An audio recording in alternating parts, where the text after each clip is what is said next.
Naghain ng panukalang no work, no pay scheme si House Majority Leader Sandro Marcos para sa lahat ng mambabatas. Sa Senado naman, may mungkahing suspindihin muna ang sahod ni Senador Bato de la Rosa na ilang buwan ng absent sa Senado.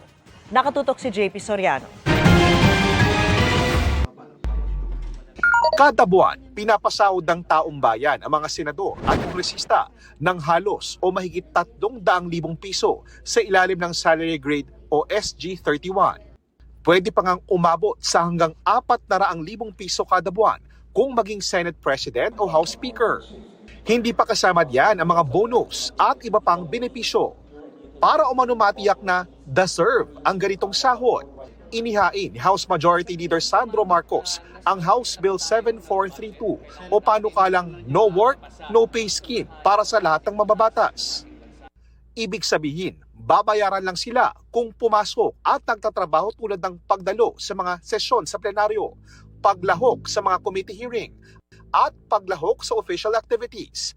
At kung absent ng walang mahalagang rason, hindi sila sasahod para sa mga araw na lumiban sila. Pero sabi ng panukala, hindi naman daw mag-a-apply yung no work, no pay kung ang dahilan ng pag-a-absent ay valid naman o merong makatwirang dahilan gaya ng pagkakaroon ng sakit ng isang mambabatas, pero dapat ito po ay merong patunay mula sa isang licensed physician, meron pong official travel abroad o kaya sa ibang lugar, basta ito po ay otorisado rin ng Senado o kaya ng Kamara at meron na po talaga nakaschedule na leave of absence na dapat ay aprobado rin.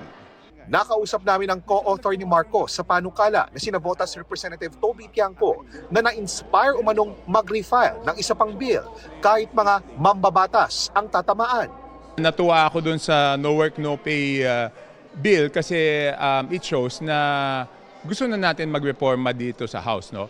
Noong 17th Congress, noong 2016, may final na akong bill, no? Yung ipagbawal na yung numero 8 plaka. Since mukhang seryoso naman ng reforma dito, ay i-refile ko. At sana naman umusad yon para wala ng 8 plaka. Pabor din si Senador JV Ejercito sa panukala. May niluluto na rin umanong ganito sa Senado. Sabay banggit pa kay Senador Bato de la Rosa na Oktubre pa huling pumasok. Sige, Senator Bato, kung tinaano natin yan, ang proposal nga suspend na muna yung salaries niya hanggang di siya pumapasok. So, tignan natin kung okay sa kanya. Proposal ni Senator Lacson yun. Hindi na nagpakita sa Senado si De La Rosa mula nang mabalitang may arrest warrant umano na inisyu sa kanya ang International Criminal Court o ICC. Ayon naman sa palasyo, tila hindi pa ito napag-uusapan ng presidential son at ng Pangulo. Dahil nabigla siya na may proposal si Congressman Sandro. Pero ang sabi lamang po ng Pangulo, trabaho po yan ng babatas at hindi po siya makikialam. Para sa GMA Integrated News, JP Soriano, nakatutok 24 oras.